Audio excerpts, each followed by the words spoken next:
Bonsoir à tous et bienvenue sur Sunset, votre émission qui donne un regard nouveau sur le continent africain. Heureuse de vous retrouver comme tous les vendredis soirs sur Canal 7, votre chaîne panafricaine. Avec moi, Carmen Ibaguino. Bonsoir. Ça va? Ça va bien, oui. Et Patrick Bonguila. Nous accompagnerons tout au long de cette émission nos invités Verlaine B. Assoumou, coordonnateur des programmes de la Junior Achievement, en prélude au Grand Prix de l'Excellence, et Michael Anisset, danseur chorégraphe. Bonsoir à vous. Bonsoir. Bonsoir. Merci d'être parmi nous.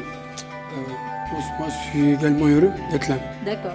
Alors, au cœur de cette émission, nous parlerons d'art et d'entrepreneuriat, en faisant un clin d'œil particulier au 5e sommet panafricain des jeunes leaders des Nations Unies, qui a eu lieu pour la première fois cette semaine au Gabon. Nous démarrons donc avec News Africa.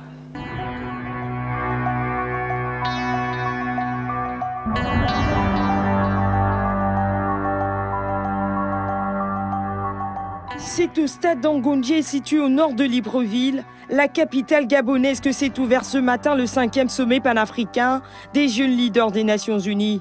Une cérémonie ponctuée par de nombreux discours. Nous engager individuellement dans cette salle, et collectivement dans cette salle et en dehors de cette salle, de faire le maximum que nous pouvons pour la protection, pour le développement de la jeunesse de notre cher continent, l'Afrique.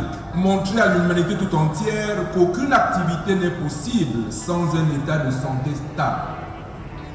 C'est donc dire qu'on ne juge de la grandeur et de la profondeur d'un peuple qu'à l'aune de la qualité de sa production. Et celle-ci doit porter la marque de la jeunesse. Et ce n'est qu'ainsi que s'accomplira et s'éternisera ce dessein d'une Afrique stable, d'une Afrique riche, d'une Afrique prospère, toujours voulue par les pères fondateurs. Ce sommet, qui se tiendra du 4 au 6 mai, devrait permettre aux jeunes Africains de préparer ensemble leur positionnement pour la réunion de haut niveau qui a lieu le mois prochain à New York, aux États-Unis.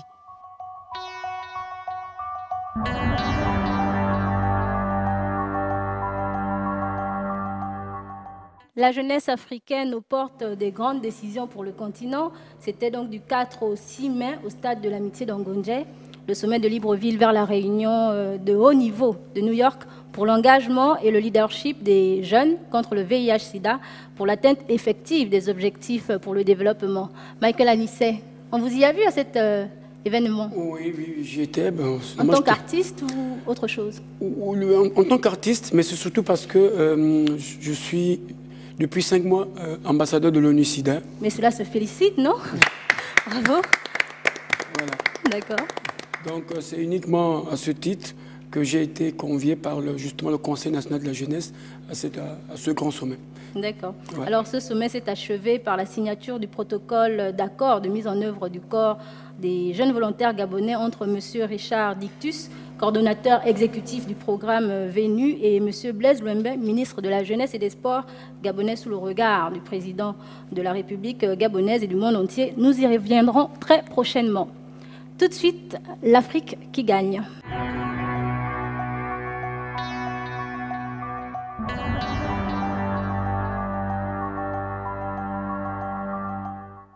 Le Grand Prix de l'Excellence, pour moi, c'est ce qui a fait de moi une entrepreneur. Tu as un projet d'entreprise et tu souhaites te faire aider. Tu gères une association, une entreprise ou une coopérative et tu aimerais la développer. Relève le challenge et participe au Grand Prix de l'Excellence 2016 organisé par JA Gabon à l'initiative du président de la République, son Excellence M. Ali Bongo Ondimba. Les 7 finalistes se partageront près de 160 millions de francs CFA pour financer leur projet. Égalité des chances pour un Gabon qui entreprend avec le Grand Prix de l'Excellence 2016. Les inscriptions sont désormais ouvertes du 10 avril au 10 mai 2016. Informations au 01 74 20 23 sur www.jainafrica-grandprix.org et sur les pages Facebook et Twitter Grand Prix Excellence, avec le soutien de la Fondation Ali Bongo Ondimba pour la jeunesse et l'éducation.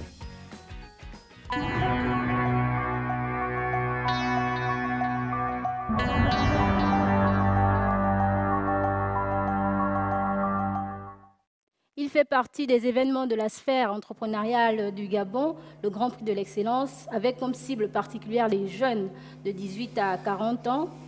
Pour nous en parler, Verlaine V. Assoumou, coordonnateur des programmes de la Junior Achievement, organisateur de l'événement. Bonsoir. Bonsoir. Alors nous comptons sur vous pour tout savoir sur les tenants et les aboutissants de cet événement. Nous sommes arrivés au terme de la phase dédiée aux inscriptions du Grand Prix de l'Excellence. Bientôt. Bientôt. C'est pour le 10 mai. Le 10 mai, d'accord. Donc il était important pour nous de revenir, communiquer dessus. On a déjà un grand nombre de jeunes qui s'inscrivent, mais vous savez, parfois avec les activités quotidiennes, etc., les dates peuvent s'entremêler et nous échapper. Donc c'est toujours important de passer, rappeler à tous ceux qui souhaitent prendre part au Grand Prix de l'Excellence que les inscriptions sont déjà ouvertes depuis le 10 avril, mais seront clôturées le 10 mai. Peut-être que l'information n'est pas très bien passée. Si vous pouvez revenir comme ça sur la tenue en fait de cet événement. Voilà, le Grand Prix de l'Excellence, comme le soulignait le spot, c'est une initiative du chef de l'État qui a voulu promouvoir l'entrepreneuriat des jeunes. Et par rapport à cela, c'est ce Grand Prix de l'Excellence organisé par Junior Achievement, JA Gabon, est une plateforme qui permet à la fois de lever des fonds. Donc on a des jeunes qui ont des idées, qui ont un projet, qui ont une entreprise existante ou une association, peuvent candidater et gagner jusqu'à 30 millions de francs CFA. Ça, c'est le premier prix. Ensuite, il y a 6 autres prix qui sont le prix de la catégorie Espoir, qui vise en fait ceux qui ont une idée, juste une idée. Et ce prix a une valeur de 25 millions de francs CFA. On a le prix de la catégorie Action, et là, ce sont les entrepreneurs qui ont une entreprise existante, créée au CDE, donc avec une fiche circuit, et ceux-là aussi peuvent gagner 25 millions de francs CFA. On a le prix du meilleur projet numérique, donc ça concerne ceux qui ont des applications, ceux qui ont un site web à faire valoir. Ceux-là, ils peuvent gagner 25 millions de francs CFA. On a le prix, le meilleur projet de la CAN, donc c'est le projet qui peut très bien s'exprimer pendant la CAN et après. Et là, c'est aussi 25 millions de francs CFA. On a le prix de la diaspora qui fait le lien entre les Gabonais résidant au Gabon et les Gabonais résidant à l'étranger pour toujours permettre qu'il y ait ces échanges d'expertise, de compétences et d'expérience. C'est aussi 25 millions de francs CFA. Et enfin, on a le grand prix du public. Ce n'est pas un prix décerné par le jury, mais essentiellement par le public. Et là, il y aura bien sûr des votes et c'est 5 millions de francs CFA. Nous y reviendrons. Alors, nous suivons les différentes étapes de cette première phase, mais pour vous, quelles sont les conclusions des tournées à l'intérieur? On parle d'une somme de... Voilà, enfin, on s'arrête là. Quelles sont les conclusions des tournées? Effectivement, nous avons fait une tournée provinciale. Nous avons fait toutes les villes du Gabon avec un objectif bien précis, sensibiliser et former, accompagner tous ceux qui souhaitent candidater, tous ceux qui souhaitent participer au Grand Prix de l'Excellence. La première édition, nous avons effectivement fait la même chose, mais nous sommes arrêtés à l'aspect sensibilisation. Cette année, nous avons fait la différence en intégrant dans la caravane une équipe de formateurs qui, de l'idée à la rédaction du modèle économique, ont permis à tous ceux qui ont pris part à ces formations de structurer leurs projets. Et ça s'est passé dans de très bonnes conditions, au point où nous avons dû organiser une deuxième session de formation à Libreville, tellement la demande était importante. Et partout où nous sommes passés, il y a eu une forte mobilisation des jeunes. On a rencontré dans chaque ville des jeunes qui souhaitaient se prendre en main, mais qui avaient juste besoin d'être formés et accompagnés convenablement. Alors, M. Mbeassou, nous allons écouter Patrick Mongila. Oui. Moi, j'avais juste une préoccupation. Oui. Je parle un peu pour tout le monde. Hein. Moi, je fréquente les quartiers de Libreville. Exactement. Voilà. Souvent, permettez-moi de vous faire remarquer qu'au quartier, il y a des préjugés par rapport à ce genre de prix. Est-ce que vous avez l'impression aujourd'hui que toutes les couches sociales s'intéressent à ce que vous faites? Exactement. Parce qu'on pense souvent que c'est une affaire de personnes qui sont en haut, que ça n'intéresse pas ceux qui sont en bas.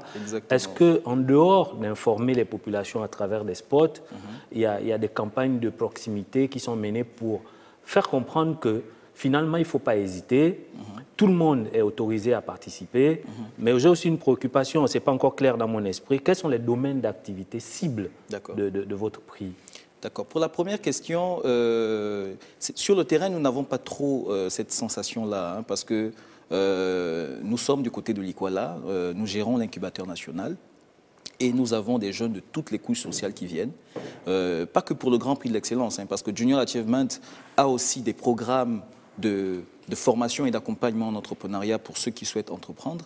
Et on reçoit aussi bien des lycéens, des jeunes déscolarisés, des étudiants et des professionnels. Et c'est vrai qu'on a rencontré par contre cette difficulté la première année. Mais on a pu constater quand on essaie un peu d'aller en profondeur dans les profils des gagnants de l'édition 2014, on voit bien que ce ne sont pas des Gabonais qui étaient connus auparavant. Ils sont tous intervenus via les médias, ont parlé de leur propre expérience, des préjugés qu'ils avaient au départ. Je pense qu'il faut dépasser cela et faire soi-même l'expérience.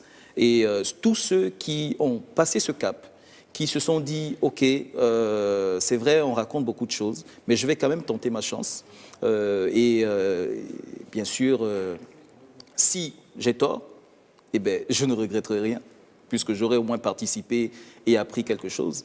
Et si j'ai raison, eh ben, je serai toujours un fervent disciple de ceux-là qui rejettent ce type d'initiative. Donc, pour les domaines d'activité, on prend tout type de projet.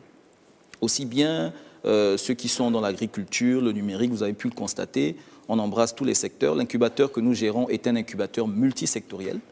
Donc, nous n'avons pas, nous n'obligeons pas les entrepreneurs à s'enfermer dans un secteur bien précis, parce que la créativité, il faut la laisser s'exprimer où elle va. Et donc, aussi bien pour le Grand Prix de l'Excellence que pour les programmes que nous montons, nous recevons tout type de projet et dans tout type de secteur. La créativité, Monsieur Michael Anissé, vous en savez... Oh oui, je suis même intéressé. Bon, c'est la tranche d'âge là. On va voir. On se voit après. D'accord. On va se voir en off. Par rapport à la tranche d'âge, oui. Cela vous inquiète un tout petit peu? Oui, bon, mais enfin, non, on va voir, on va regarder. Pour les projets artistiques également, ce serait... Oui, exactement. C'est ça le projet, parce qu'effectivement, moi je vais faire mieux ces propos. Effectivement, des propos de monsieur. Dans les quartiers, les gens sont un peu sceptiques. C'est parce qu'on a en fait, le Gabonais lambda n'a pas la notion d'aller vers l'information. Voilà, vers l'information. Il ne pouvait pas lui-même aller vivre son expérience pour après faire une véritable critique objective. Donc moi, je conseillerais aux gens d'aller même faire le Saint-Thomas. Exactement. Et je crois que c'est même ça que je me dis, mais ça va être un peu long pour moi. Et justement, pour aller dans le même sens, nous avons fait une campagne de proximité. Là, j'enrichis un peu la réponse que j'ai donnée tout à l'heure. Nous avons fait du strict marketing. Donc, il y a eu des bénévoles qui sont allés dans tous les quartiers, aussi bien à Libreville qu'à l'intérieur du pays. Voilà pourquoi nous avons pu impacter quand même près de 2000 jeunes au minimum. On peut compter. Donc, c'est pas rien. Le street, vous disiez le street marketing. Voilà, le street marketing, on peut l'intégrer aux innovations apportées à... Exactement, parce que nous ne l'avions pas fait la première fois, mais nous avons compris que, comme il le soulignait tout à l'heure, qu'il y avait parfois des résistances qui étaient essentiellement le fruit de malentendus ou d'incompréhensions. Donc il était important d'avoir des personnes sur le terrain qui devaient se déplacer dans tous les quartiers pour pouvoir échanger avec les plus sceptiques, mais aussi avec ceux qui étaient curieux et qui avaient juste besoin d'informations pour franchir l'étape suivante. Alors le concours se passera quand exactement? Alors, pour le moment, nous sommes en train de recevoir les candidatures jusqu'au 10 mai, au soir. Et comme critère, bien sûr, il était important de souligner qu'il fallait tout simplement être de nationalité gabonaise, avoir entre 18 et 40 ans. Et là, il s'agit du porteur de projet. Et là, c'est une perche que je tends. Il s'agit du porteur de projet. Les associés ne sont pas nécessairement enfermés dans ce critère. Avoir une idée d'entreprise, une association et avoir envie d'entreprendre, essentiellement. et c'est le passeport pour pouvoir participer au Grand Prix. Vous pouvez nous rappeler, vu que nous sommes à jour J moins quelques jours, voilà, rappeler les modalités d'inscription. En fait. Alors, il faut tout simplement aller sur notre site web, donc c'est www.jainafrica-grandprix.org, ou visiter, au cas où c'est trop long, aller tout simplement sur notre page Facebook, Grand Prix Excellence, ou Twitter. Et là, toutes les informations nécessaires, notamment le fichier qu'il faut télécharger et remplir. Parce que la formation que nous avons donnée visait justement à aider ceux qui le souhaitaient à remplir ce document qu'on appelle l'Executive Summary, qui est une synthèse de projet en fait, avec bien sûr toutes les orientations. Donc il faut tout simplement le télécharger. Il y a un règlement intérieur aussi qu'il faut télécharger, qui permet bien sûr de comprendre tout ce qu'il y a autour de l'organisation du Grand Prix, et il faut le signer, accepter les termes, chaque terme de ce règlement intérieur. Et une fois c'est fait, il y a deux possibilités. La première possibilité, c'est de déposer le dossier en ligne, donc l'executive summary, les CV des participants et le règlement intérieur. Ou le dépôt physique. Comment ça va se passer pour les personnes qui se trouvent en province? Parce qu'on sait que là-bas, l'accès à Internet est difficile. Comment voilà pourquoi nous permettons aussi un dépôt physique. Donc, sous enveloppe scellée, ils peuvent nous faire parvenir leur dossier jusqu'à l'incubateur, soit se faire représenter par quelqu'un en qui ils ont réellement confiance, soit venir soi-même déposer le dossier. Alors, qu'en est-il des lauréats de l'édition précédente? Les lauréats de l'édition précédente ont été... Vous les suivez toujours ou bien ils se sont éparpillés dans la nature? Ils sont toujours autour de nous. Ils ont cheminé avec nous dans la caravane pour être des témoins de leur aventure au sein de l'incubateur national. Ils ont bénéficié d'un accompagnement de près d'1 an. Ça a fait en sorte qu'un bon nombre d'entre eux puissent à la fois recevoir disons, on va dire, avoir des renforcements de capacité en management, mais aussi pouvoir monter convenablement leurs projets, avoir vous savez, l'entrepreneuriat, c'est aussi le réseau, donc rencontrer d'autres entrepreneurs aussi du même domaine ou bien d'autres domaines. Donc, ils se sont enrichis de leur passage au sein de l'incubateur, et ce sont eux qui s'adressent à leurs jeunes frères qui pourraient participer au Grand Prix de l'Excellence. Merci, M. Assoumou, pour ces éclaircissements. Je vous en prie. Et nous allons passer à la rétrocassette.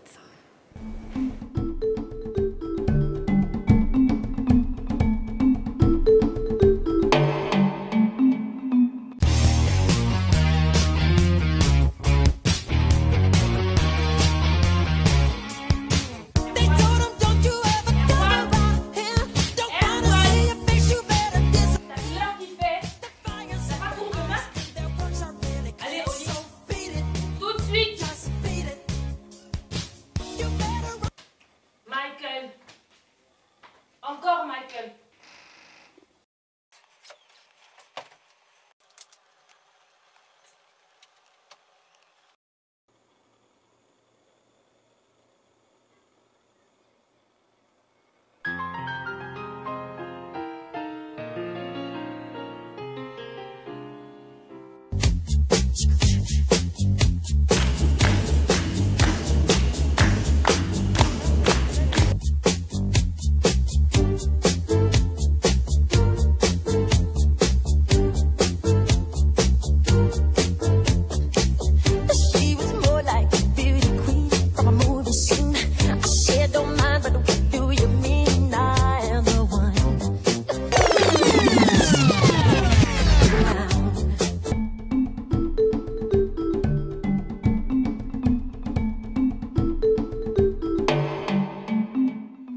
Compris, après Révélation en 2015, Michael Anisset revient, cette fois-ci avec Dream.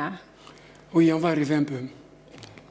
On va rêver, c'est mon spectacle annuel. On passe à une autre étape, là. Ah oui, c'est une autre étape. C'est devenu un véritable rendez-vous annuel à ne pas manquer.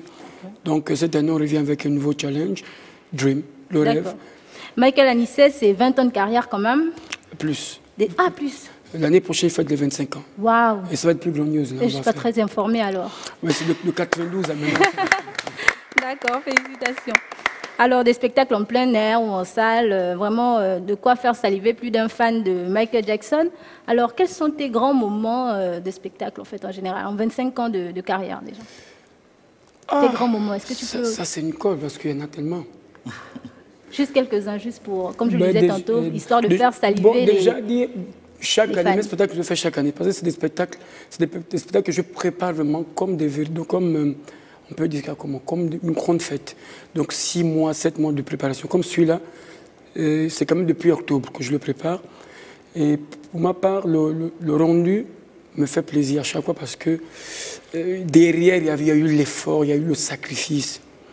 Il y a ça. Il y a aussi, bon voilà, le clip que j'ai réalisé qui m'a donné le prix à Dubaï. Il y a quoi? Oh, il y a beaucoup de choses. Il y a le dernier clip qui a fait de moi ambassadeur ONU-SIDA. Voilà. Oui. Voilà. Donc, tout un travail de recherche, on parlait tout à l'heure de créativité. C'est-à-dire que je pars d'une imitation à la transformation. Donc, je me suis tellement approprié les valeurs du King of Pop que maintenant, j'ai personnifié ça. À tel point que Michael Anissé n'est plus simple imitateur de Michael Jackson. C'est bizarre. Bon, comment vous le dire? En tout cas, nous sentons très bien cette aura, vous en faites pas. Nous la sentons bien. En fait, c'est dire... L'aura du King of the Pop. Voilà, donc ça dit que j'ai commencé à imiter le King of Pop, et après, je me suis fait une personnalité. Tout autre, grâce à ses valeurs, grâce à sa discipline, sa rigueur et tout le reste, tout cela additionné a fait germer en moi quelque chose d'autre. Que je ne peux pas l'expliquer peut-être par des mots, mais en voyant, vous comprenez. On peut dire que vous avez plus ou moins gabonisé la danse. Voilà, je crois que c'est le King of the Pop. Je crois que c'est un peu ça. C'est-à-dire, j'ai apporté ma touche. La preuve, c'est-à-dire à Dream, dans Dream, ceux qui viendront, ceux qui auront la chance de venir, parce qu'il faut avoir la chance de venir, et je vous exhorte, ils vont découvrir quelque chose de merveilleux. C'est-à-dire que Michael Jackson est mort il y a déjà 6 ans. D'accord? Mais à titre posthume, il y a 2 albums qui sont sortis. C'est-à-dire que ce qui était resté comme ça en boîte, avec l'autre délégataire, donc la famille et tout, les albums sont sortis. Mais alors, on fait comment? Le gars n'a pas eu la chance ni de les clipper, ni de les chorégraphier. Donc là, je suis rentré dans la peau du King of Pop. Je me suis dit, et j'ai intitulé cette partie « If He Was ». C'est-à-dire que s'il était vivant, comment lui-même il aurait réalisé ça? Donc, partant des costumes, la chorégraphie, les scénarisations et tout, donc c'est 100% mon équipe et moi. Donc, c'est-à-dire que si vous le voyez maintenant ailleurs, c'est que là, c'est moi qu'on plagie. Vous comprenez? Donc, c'est dire quoi? C'est dire que Dream, ici, vient vendre plus qu'un rêve. D'accord. C'est-à-dire, le commun des mortels, celui qui ne rêve pas, il est mort. Oui. Donc, en fait, tous les mortels doivent venir rêver ce soir-là. Donc, vous venez revivre le King of Pop à travers les générations. Vous voyez le spot le dit aisément. Le petit, j'aimerais vous poser une question, si tu permets, Rona. Est-ce que tu peux nous expliquer un peu, tu me permets de te tutoyer? Mais oui, c'est bon, ça crée. Alors, j'aimerais te poser une question. Est-ce que tu peux nous expliquer un peu le concept de Dream? Parce que je pense que tu es à la 10e édition, c'est ça? Tout à fait. Ouais. D'accord. Dream, c'est le thème. Pour ne pas dire, bon, le titre du spectacle annuel. En fait, chaque année, depuis 2010, j'organise un spectacle en hommage, un tribute, un spectacle en hommage à Michael Jackson. Et moi, la période, parce que à travers le monde, on a les fans comme moi, qui font comme moi, ont une date dans leur pays qui est dédiée à Michael Jackson. Moi, la mienne, c'est la période allant de fin avril à début mai. Et pourquoi avoir choisi cette période? Pourquoi avoir choisi cette période? C'est à cause de ma cible. À cause de ma cible. Ma cible, les gens qui viennent à mon spectacle, je dis bien par expérience, parce qu'en 2005, je me suis un peu cassé la figure, je me suis trompé de cible. Ma cible, c'est les gens qui vont en vacances, mi-juin, fin juin. Ça, c'est ma cible. C'est les gens qui viennent vraiment, sans compter, payer le billet pour venir à mon spectacle. Je n'ai pas dit que d'autres ne viennent pas, mais en grande partie, c'est-à-dire que les gens que j'ai d'office. Donc ce sont les gens qui sont dans les écoles de danse, d'accord? Et ces écoles de danse font leur spectacle mi-juin, fin juin. Et donc vous prenez de l'avance? Je prends de l'avance pour être le seul. Et de là, juste parce que c'est la même clientèle qui vient, c'est le même public, donc je les favorise. Michael, dis-moi un peu, sur la bande d'annonce, on voit un jeune homme, tu peux nous expliquer un peu qui il est? Alors, le joli garçon là s'appelle Erwan. Erwan, depuis 6 ans, est mon élève à l'école de danse. Donc, je suis moniteur, je suis prof de danse, et j'ai des niveaux. Donc, lui, il a commencé depuis le niveau 1, et là, il est déjà au niveau 4. D'accord. Et Erwan est passionné de Michael Jackson, mais comme lui, il n'a pas connu Michael Jackson, vous voyez un peu, c'est ça le rêve. C'est-à-dire que voilà un gars qui vit Michael à travers moi, à travers le Gabonais que je suis. Il n'a pas connu Michael Jackson, et c'est moi. Et donc voilà, je l'ai pris parce qu'il est fortement ressemblant à Michael quand il était petit. Donc vous pouvez le constater. Il a beaucoup de traits. Donc, et puis bon, il est très intelligent, ça veut qu'il aurait bien joué. D'accord, alors Patrick? Oui, moi j'avais quand même une question. Oui. Parce qu'on a vu à la fin de la vie de Michael Jackson, il y a eu beaucoup de négatifs. Oui. Comment vous avez géré, vous, les négatifs de Michael Jackson? Et puis, on voit dans ces clips qu'il était très mystique. Est-ce que vous avez une partie de mysticisme? Est-ce qu'il vous est arrivé, depuis sa mort, de le rêver et de vous faire des confidences? Ah, ça c'est bien ça. Alors, bon, pour la première question, déjà, bon, c'est à juste titre. Hein. Vous savez, Michael Jackson est rentré, c'est le seul être humain, c'est le seul artiste au monde qui est rentré dans nos maisons de la plus belle des manières. Vous vous rendez compte? Il est venu comme ça dans nos maisons. On ne l'a jamais vu comme ça, on ne l'a jamais palpé. Mais il est rentré de la plus belle des manières. Et pour moi, il est devenu un intime parce qu'en réalité, il a influencé positivement ma carrière, ma vie. Aujourd'hui, on connaît plus Michael Jackson qu'un gars Dijon ici. Donc, allons-y savoir. Et du coup, c'est tout à fait normal que j'étais touché dans mon amour propre parce que je connaissais ses valeurs. Je savais que là, il était victime d'une cabale. Maintenant, pour répondre à le côté mystique, effectivement, africain, naturellement, moi, je suis un initié. Non, mais dire que je l'ai rêvé, non, du tout. J'y pense toujours fortement. Naturellement, c'est normal parce que quelqu'un qui a bercé toute ton enfance depuis 92, c'est pas rien. D'accord. Un petit mot peut-être, attendez, un petit mot peut-être pour pousser les derniers indécis à participer à ce spectacle qui a lieu, je vous le rappelle bien, le 7 mai prochain. Oui, demain. Demain, oui. Demain, dire à ceux qui viennent sur mon spectacle, qui n'ont pas tort de venir, au contraire, il ferait même mieux de venir à plus de monde, parce que c'est nouveau. Et ceux qui ne viennent pas, ils ont tort. La chance qu'ils ont, c'est que c'est 10 000 francs l'année, d'ailleurs c'était 15 000. Vous voyez? Et je voudrais, je m'adresse à ceux qui m'écoutent. Souvent on dit, mais attends, mec, le gars là, il vend son produit cher. On dit c'est cher, c'est relatif. Mais il y a beaucoup de travail derrière. Donc moi, je vais demander à ceux qui vont venir à mon spectacle, qu'ils aient l'honnêteté, après le spectacle, de venir me voir me dire, Mike, on t'a arnaqué. Ça, c'est un spectacle de 30 000 francs. Merci beaucoup, Michael. Michael Anisset. On va continuer dans le rêve, mais cette fois-ci avec notre maître des mots, notre maître des lettres, Patrick Bongila. Quelle est l'œuvre au programme cette semaine? Bon, à la différence de l'habitude, aujourd'hui, nous n'allons pas parler d'un roman, d'un livre, on va dire, scientifique, de Paulin Kialo, Les proverbes de la forêt chez les pauvés du Gabon. Allons-y découvrir. Au plaisir.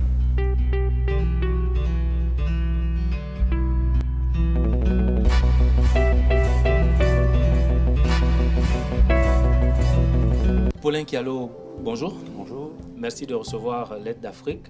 L'objet de notre rencontre ne s'explique pas autrement que de discuter avec vous au sujet de votre livre qui s'intitule « Les proverbes de la forêt chez les pauvés du Gabon ». Alors, question, quel est le propos principal de votre livre? Bon, le propos principal, ce qu'il faut comprendre, c'est que l'anthropologie est une science plurielle. Hein. Au-delà, la culture étant justement, j'ai envie de parler d'espace, hein, qui englobe comme ça la littérature orale également. Disons que lorsque je bouclais ma thèse de doctorat, j'avais collecté 1000 proverbes. Proverbes en situation, ça veut dire que j'assistais à des retraites de deuil, j'assistais à des cycles d'initiation au Wiri, au Bouti, etc., etc. Et j'avais constaté que sur les 1000 proverbes justement collectés, il y avait une récurrence. Hein, ce n'est pas des statistiques en tant que telles, mais j'avais constaté que sur les 1000 proverbes, comme je le disais, il y a 600 proverbes qui mettaient en scène les éléments de l'écosystème forestier. C'est quand même extraordinaire. Donc la question est, pourquoi cette présence, j'ai envie de dire cette prégnance, justement, des éléments de l'écosystème forestier? Quand je parle d'éléments d'écosystème forestier, je parle de la faune et de la flore notamment. Autrement dit, des éléments vivants. Bon, là, c'est notre débat. Il faut une autre émission, justement, pour débattre, justement, du rapport de l'homme, justement, à la faune et la flore. Alors, donc, la thèse bouclée, je voudrais dire que cet ouvrage est un élément dérivé, hein, est un produit dérivé, justement, de cette thèse doctorale qui a été publiée à l'Harmattan en 2007 sur l'anthropologie de la forêt. Alors, la question était, comme je le disais, pourquoi cette présence, justement, de éléments, pourquoi cette présence de la faune et de la flore, cette forte présence? Un livre a toujours des objectifs à atteindre. Pensez-vous que vous pouvez contribuer à la notion de salubrité ou d'équilibre écologique chez les contemporains? Bon, vous savez, un ouvrage, lorsqu'il a été mis sur le marché, n'appartient plus à l'auteur, hein. Il appartient justement à tous ceux qui lisent, justement, de pouvoir puiser là-dedans des éléments qui peuvent permettre de gérer parcimonieusement l'environnement dans lequel nous vivons. L'objectif, c'est... L'anthropologue poursuit plusieurs objectifs. On peut pousser un objectif théorique, mais la théorie n'intéresse pas forcément je peux envie dire un concept ou un mot, un terme qui revient chaque fois, qui est chaque fois utilisé par les journalistes gabonais, le citoyen lambda. L'objectif peut être également, si vous voulez, soit des muséographes, soit des conservateurs. Qu'est-ce que j'ai envie de dire par là? Nos cultures se perdent de plus en plus. Il appartient aux hommes de science de collecter, de recenser, de, comment dire ça encore, de faire en sorte que ces cultures-là ne se perdent pas. Hein, ces cultures ne se perdent pas. Donc l'objectif ici, vous savez, bon, il y a 600 proverbes, c'est pas tout, il faut davantage. Il faut que tous ceux qui... les spécialistes d'écologie, les spécialistes de la littérature orale, de l'histoire, de l'anthropologie, etc., interviennent de plus en plus pour faire comprendre que tout ce que nous traversons comme crise écologique, comme je le disais tantôt, actuellement, est le résultat ou la conséquence justement du modèle auquel nous avons été plus ou moins embarqués. Et la littérature orale peut, comme je le disais, rappeler l'importance qu'occupent justement ces éléments-là. Alors, 600 proverbes, c'est important, c'est vraiment une collecte très importante, on va dire exhaustive quand même. Hein? Alors, question, quel est votre proverbe préféré et comment l'interprétez-vous? Ouf, mon Dieu, 600 proverbes. Comment puiser dans 600 proverbes, un proverbe qui me revient à l'esprit, puisque je parlais du développement durable, je parle de l'éléphant. C'est le proverbe de l'éléphant qui, enfin, en traduction littérale, on dit l'éléphant... Tu fais tout comme l'éléphant, autrement dit, l'éléphant ne fait pas de provisions. Lorsqu'on dit que l'éléphant ne fait pas de provisions, c'est pour interpeller en fait cet être humain-là, qu'il soit urbain ou rural, pour lui dire qu'on ne peut pas vivre sans faire des économies, sans faire des provisions. D'accord. Voilà, c'est tout simplement cela. Voilà. Ben, Paulin Kialo, merci de nous accorder un peu de votre temps et surtout de nous accorder votre précieuse attention. Merci beaucoup. Un reportage signé Patrick Bongila sous les images de Mohamed Dina. Alors, que peux-tu ajouter de plus après cette rencontre avec l'auteur Paulin Kialo et après la lecture de cette œuvre? Bon, seulement que Paulin Kialo est enseignant à l'université Omar Bongo.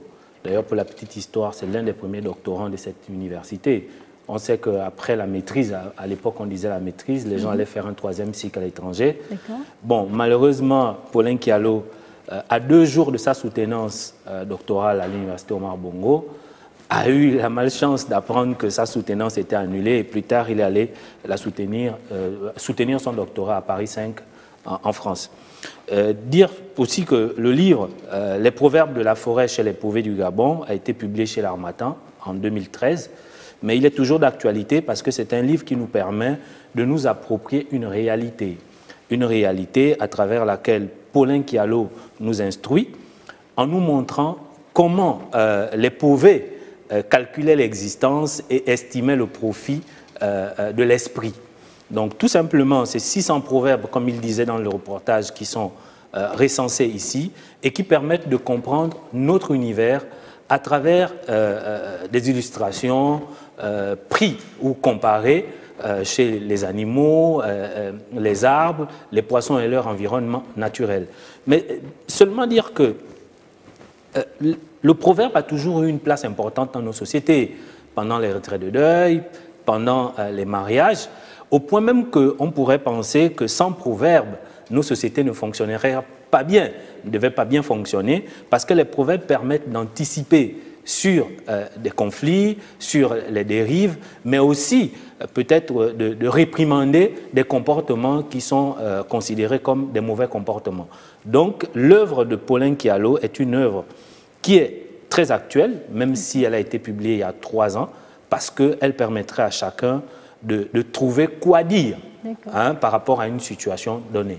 Alors les proverbes de la forêt chez les Mpové du Gabon, œuvre qu'on peut aisément garder comme ça, qui pourra aisément siéger sur nos chevets de lit. Et voilà. Donc, moi, il y a une question. J'aimerais que vous fassiez un peu la différence entre le Mpové du Gabon, parce qu'on a comme l'impression que c'est une ethnie, enfin, parce que lorsqu'on parlait de ce livre, on avait des doutes, on ne savait pas si c'était les Pouvis du Gabon. Pové, pourquoi Pové au lieu de Pouvis? Bon, voilà, du point de vue linguistique, les Pové, c'est ce qu'on appelle chez nous communément les Pouvis. Je crois qu'ils appartiennent au groupe Membe. Voilà. D'accord. Où peut-on trouver ce livre? En Mbolo et à la Maison de la Presse, essentiellement. Merci en tout cas, pour l'auteur et pour nos téléspectateurs. Tout à fait. Alors Carmen et la rubrique Lifestyle, je n'en dis pas plus, tu nous en parles? On va regarder. Pour la rubrique Lifestyle, on est allé à la découverte d'un jeune peintre gabonais. Voilà. Donc on va découvrir tout de suite. D'accord. Bienvenue dans Lifestyle. Aujourd'hui, je vous emmène découvrir un jeune peintre, Nick Musunda. C'est parti.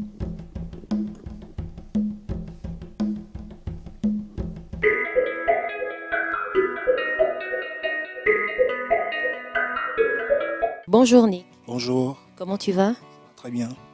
Alors, raconte-nous un peu, vous peignez depuis combien d'années? On va dire depuis le bas âge. J'ai commencé tout jeune et par travailler sur du sable, ensuite sur du papier. Voilà. Alors, qu'est-ce qui vous a inspiré à peindre? Bon, il faut dire que je suis déjà d'une famille d'artistes. Déjà, mon oncle était architecte. Déjà, de temps en temps, je voyais dessiner et puis j'ai suivi quelques grands qui m'ont aussi initié dans le domaine. Voilà. Vous êtes plus spécialisé dans quel courant? Voilà, je fais du semi-abstrait et je fais un peu du réalisme aussi, principalement avec les portraits. Voilà. Donc on va dire que vous êtes un peu sur les traces de Georges Mboro? Ouais, oui, parce que c'est des grands que je respecte, parce qu'ils m'ont beaucoup inspiré. Quand vous regardez mes œuvres un peu, ils sont un peu inspirés par eux. Alors, qu'est-ce que vous utilisez pour peindre? Parce que je crois que dans ce domaine-là, soit on utilise de l'eau ou encore de l'acrylique. Oui, je fais un mélange. Moi, j'ai ma particularité, c'est que je fais un mélange entre l'huile et la peinture et l'acrylique. Voilà. Donc, comme vous voyez ici, j'ai des tubes d'acrylique. Voilà, c'est un peu ça. Et puis je mets sur ma palette et puis je commence à peindre. Voilà. Alors là, par exemple, je vous ai trouvé en train de peindre. Qu'est-ce que vous êtes en train de représenter dans ce tableau? Là, je veux parler de mon attachement à la culture gabonaise, puisque je suis gabonais. Et là, quand vous voyez en premier plan, vous voyez une femme. D'un côté, le côté masque et l'autre côté, elle est humaine. Le côté masque représente un peu son attachement à la culture gabonaise. Et vous voyez là le masque gabonais, un masque gabonais qui représente, qui symbolise un peu son attachement à la culture. Voilà. Et ainsi de suite. Donc le titre du tableau, c'est La femme au masque. Oui. Alors d'accord, la femme au masque. Et celui-ci là, est-ce qu'on peut jeter un coup d'œil? Il est un peu vieux parce que j'ai réalisé en 2013.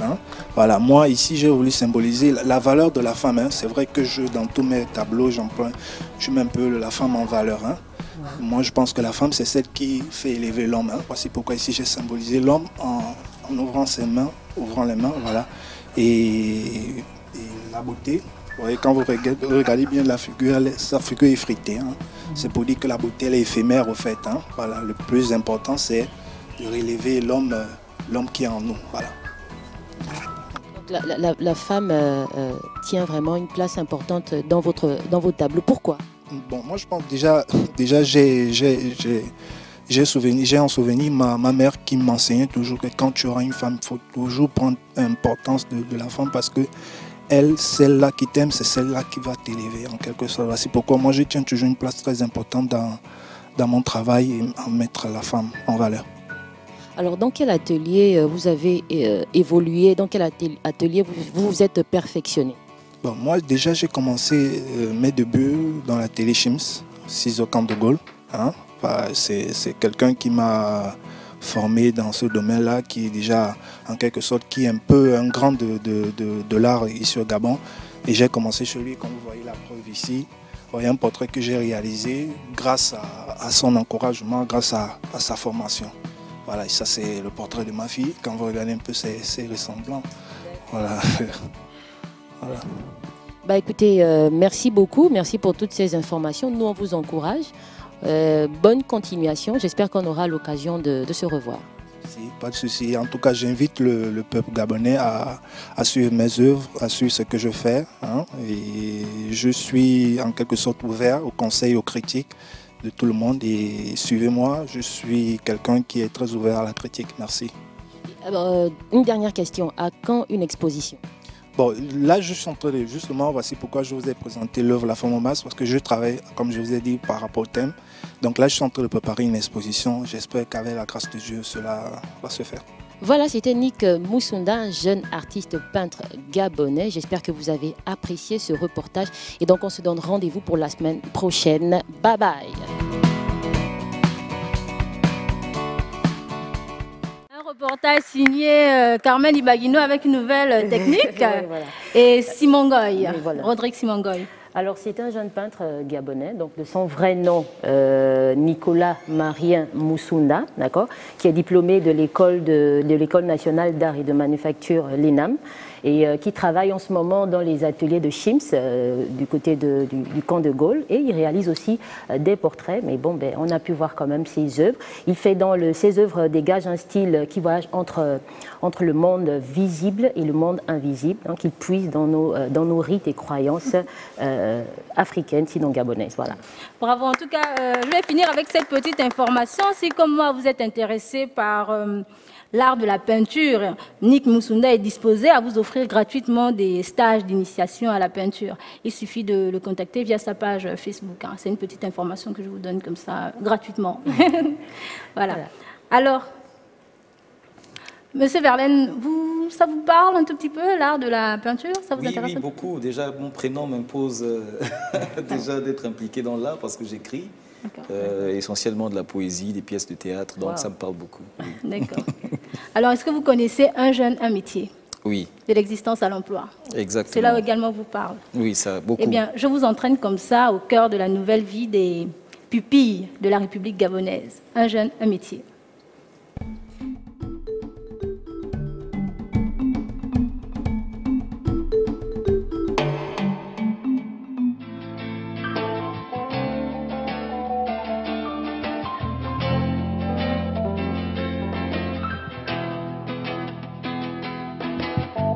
Frangin, frangine, le wok c'est le wok. Si m'ga veut un job et que le bangando fala le wok, c'est qu'un jeune égal à un métier. Un jeune égal à un métier. Un jeune égal à un métier.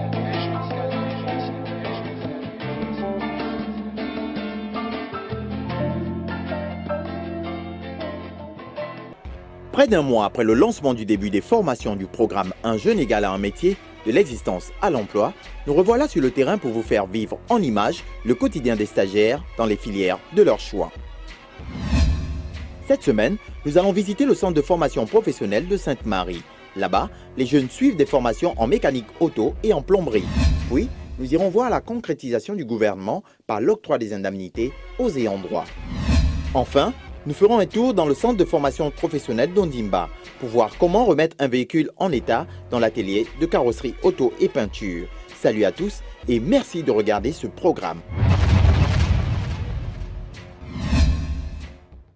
Le centre de formation professionnelle de Sainte-Marie est un endroit où la rigueur à l'apprentissage est une priorité.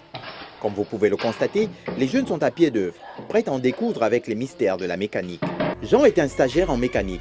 Il fait partie de ceux qui croient au programme Un jeune égal à un métier, de l'existence à l'emploi. La mécanique, c'est à cause des opportunités qu'il y a dans la mécanique. Et puis, comme il y a tellement de garages au quartier, on peut facilement apprendre au quartier. On arrive ici, on apprend ce qu'on peut apprendre ici. Au quartier, on poursuit la formation. Ces jeunes ont choisi d'apprendre la mécanique. Et bien que difficile, nous espérons qu'ils tiendront le coup et qu'ils en sortiront bien outillés.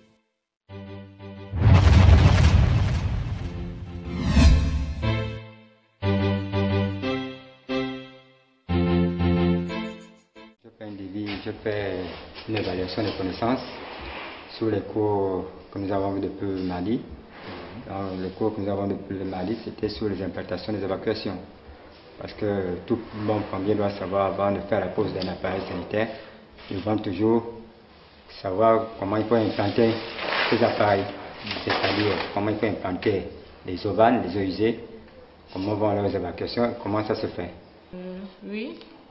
C'est vrai que c'est un métier noble et c'est un métier d'homme aussi, mais c'est pas facile, mais avec l'apprentissage, je crois que ça ira.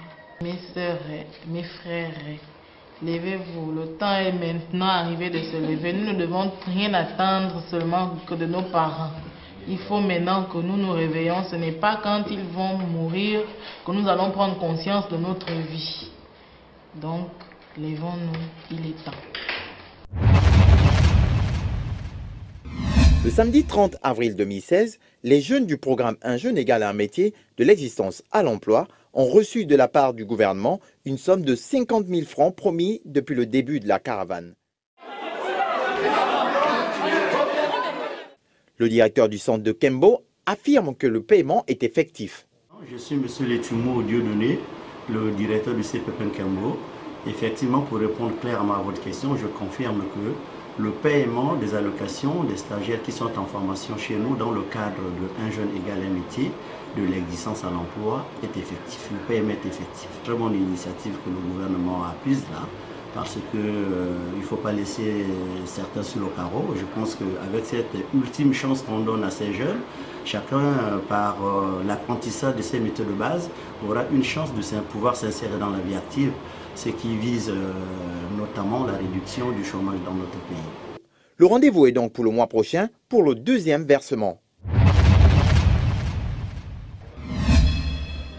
Qui connaît le rôle d'un coupe-tube? C'est le sujet de ce matin à l'atelier de carrosserie auto et peinture du centre de formation professionnelle d'Ondimba.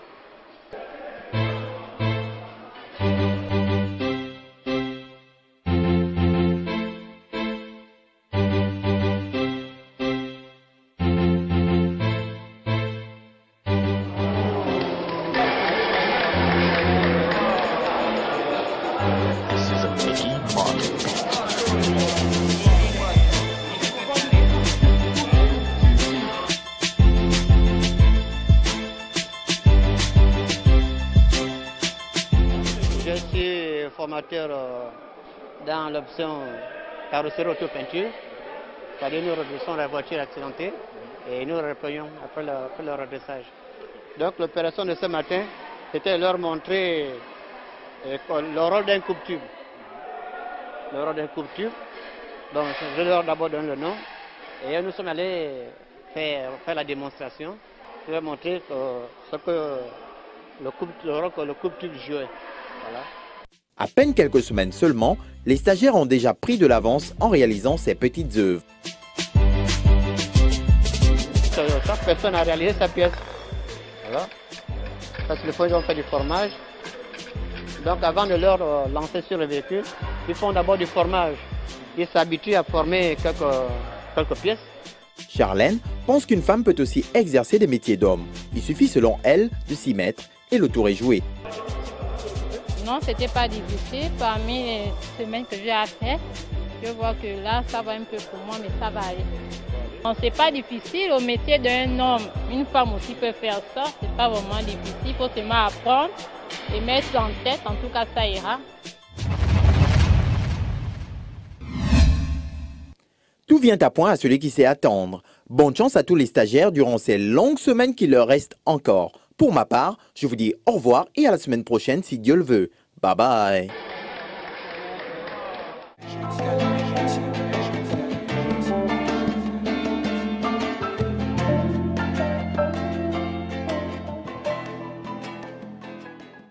Notre semaine vient de s'écouler. On note des points forts, dont l'assiduité des jeunes et le respect du gouvernement, des engagements du gouvernement. Vos impressions, je ne m'adresse pas à vous, hein, les membres de Sunset, non, je m'adresse plutôt à nos invités. On va commencer par M. Verlaine V. Assoumou. Alors, vos impressions? C'est vraiment un programme... je l'ai regardé un tout petit peu à distance, je l'ai observé à distance. Et j'ai circulé dans le cadre des programmes de Junior Achievement dans les différents centres, tels que le centre de Nkembo qui a été présenté dans le document. Et c'est une initiative que je trouve extrêmement positive et à encourager. Parce qu'effectivement, des jeunes sont sur place, ils viennent, ils se mettent au travail, ils apprennent, ils écoutent, ils sont attentifs. Surtout que cette formation se justifie par plusieurs facteurs. Il y a des jeunes qui n'ont pas de métier, qui ne peuvent pas se valoriser dans le monde de l'emploi parce qu'ils n'ont pas un savoir-faire. Et c'était parfois très handicapant pour eux parce que, vous savez, quand vous n'avez pas un métier, c'est comme si vous n'aviez pas d'avenir. C'est comme si vous ne pouvez pas vous projeter dans le futur. Et donner un métier à un jeune, eh bien, c'est lui donner la possibilité de rêver, hein, dreams, et bien sûr de se projeter dans le futur. On se rejoint entièrement là-dessus. Alors, pour la paix dans cette partie du continent, j'aimerais donc attirer votre attention avec ce qui va suivre dans l'Afrique autrement.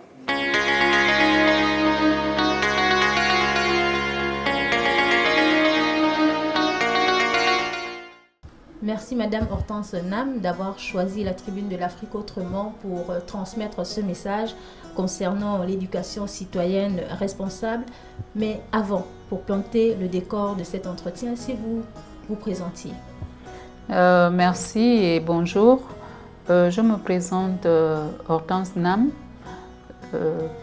présidente de l'ONG Samba Mwana, coordinatrice générale du réseau national pour la protection et la promotion des droits de l'enfant au Gabon et déléguée auprès de l'Union africaine des organisations en charge des droits de l'enfant en Afrique centrale. Nous sommes à 3 mois de l'échéance électorale au niveau du Gabon, comme dans bon nombre d'États africains.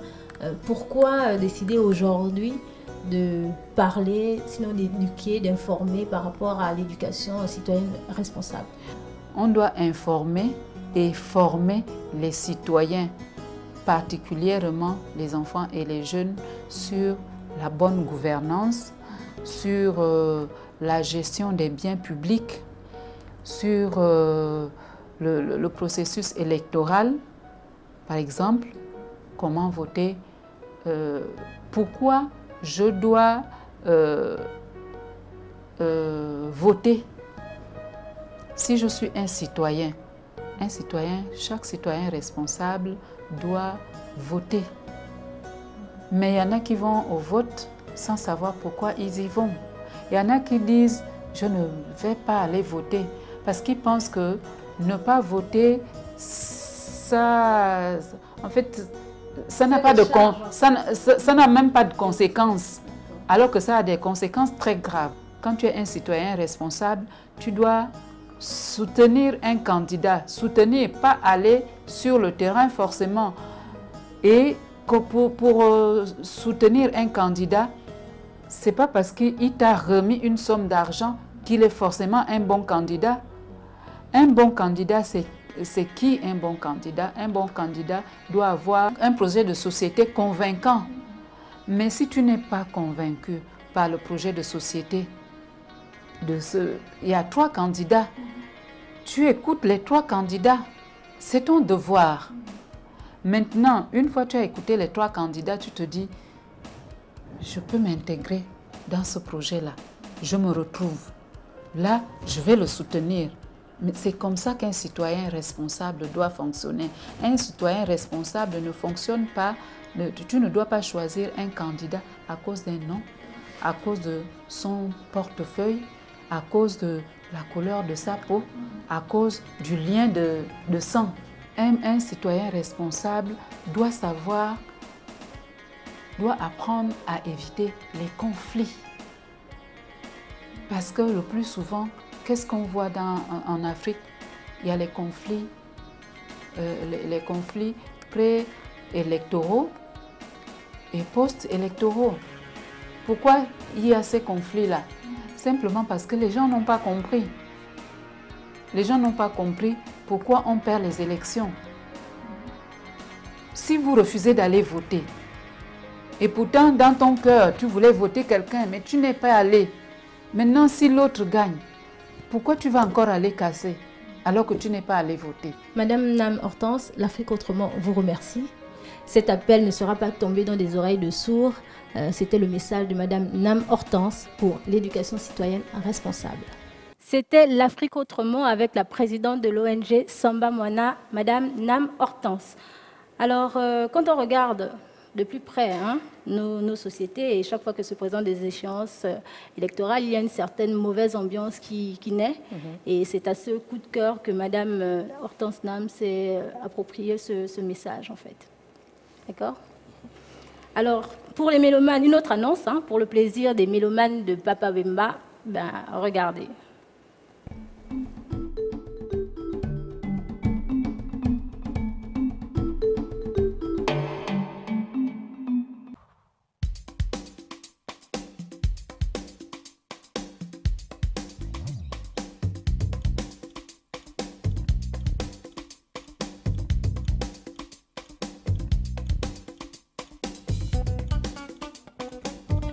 Canal 7 présente Viva Wemba.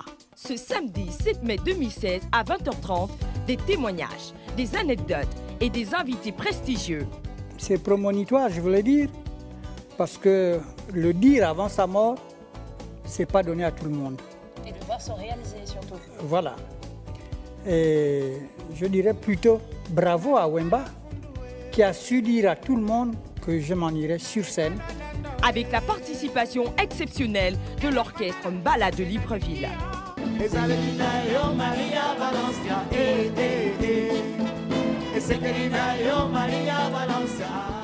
Le rendez-vous est donc pris pour demain, 20h54, sur les antennes de Canal 7, votre chaîne panafricaine. Eh bien les amis, Sunset, pour aujourd'hui, c'est terminé. Déjà? Oui, déjà. Alors, merci à nos invités. Verlaine B. Assoumou et Michael Anissé. Je rappelle comme ça que pour la présentation de Dream, spectacle qui aura lieu demain également à l'Institut. En deux séances. Il faut préciser qu'il y a deux séances. Le même spectacle qu'on fait en deux séances, 16h30, 20h30. Merci beaucoup pour cette précision. Alors merci également à l'équipe Sunset, Annick est là, toujours là. Et à notre réalisateur, Chaza Ondo. Les amis, à bientôt. À la semaine prochaine. N'oubliez pas, la télé, c'est que du bonheur. À la semaine prochaine.